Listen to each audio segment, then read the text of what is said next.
Hello guys, this is session 24 of Library Management System. In today's, we will start a new module which is User Management module. And this is the initial video of User Management module. Please watch this video step by step and I am sure you will be able to get more information about user management. One thing you remember, we completed Manage Students, Manage Books, and here we have Issue Books, Return Books, and Report. These three modules we want to implement after User Management module because these modules depend on the User Management module. Once the User Management module is completed, we want to start Issue Books, Return Books, and Manage Reports. Okay, this is the complete diagram of User Management System. And here we have four tables like rule table, function table, function rule table, and user table. Let's start from the user table. The user table can be used to store users' information like username, password, and role. Thereafter, we have role table. The role table can be used to store different roles like admin, manager, and user. After that, we have function table. This is very important table. This table can be used to store all the pages or all the forms of the system.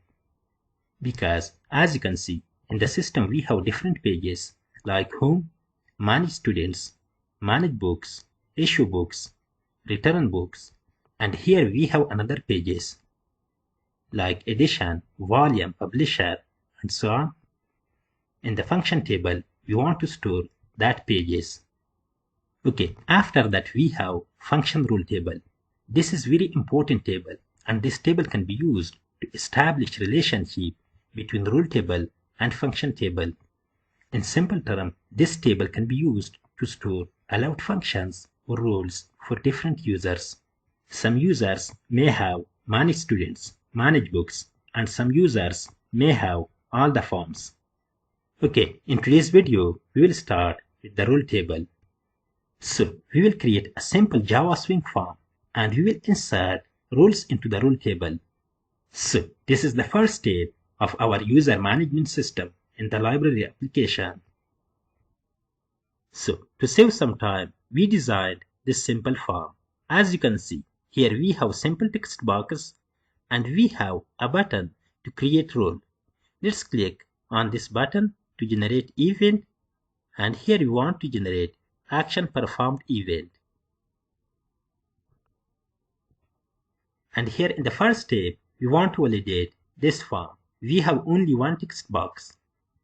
Simple if we have txt name text box dot get text dot rem dot equals empty value. We want to display a simple message, the option pane dot show message. We want to select that. For the parent component, we want personal value. And here we will write, for example, role name is required. Thereafter, we want to write simple return statement. So after that, let's read database connection from JDBC connection class. For that, first we want to import the required packages. Simple import java.sql.connection. Then we have import java.sql.result set. Then we have import java.sql.prepare statement. We have import java.sql.sql exception. That is good. After that, let's read database connection from JDBC connection class. And here we want to define try catch with resources. Simple try. Then we will define the catch block, SQL exception. So, and here we have connection package. Inside that, we have JDBC connection class. Let's open that. And here we have a method get database connection. This method is responsible to establish connection between Java application and MySQL database. Let's call that method to establish the connection. Simple. And here we want to take connection. For example, link equals we have JDBC connection class dot get connection method. Get database connection method. So the connection is established. Thereafter, we want to write a simple insert query to insert record on the rule table. For that, we want to open MySQL Workbench. Okay, and here we have library DB. That is good. Inside that, we have rule table. Inside the rule table, we have two columns, rule ID and rule name. The rule ID is auto increment. There is no problem. We want to specify value only for the rule name. Let's write a simple insert statement. Simple insert into TBL role. We have only role name. Role name, and then we want to specify values. For that, we want to use parameter because in JDBC application we want to use prepare statement. Let's copy that query, and here we want to define a simple variable string. For example, query equals we want to paste that query. Let's write prepare statement also. Simple prepared statement. For example, ps equals we have link, and we want to use prepare statement method, and here we want to pass query variable. Thereafter, we have only one parameter. For that, we want to set the value. Simple. We have ps.set string value of 1, and we want to get value from the txt name text box dot get text. That is good. So the query is ready. Thereafter, we want to execute that query. Simple ps.execute update. Because the query is insert, whenever you want to execute, insert, update, or delete queries, you have to use execute update method. After that, you want to display a simple message, j option pen.show message for the parent component null, and here you want to display success message. For example, role is created successfully. That is good.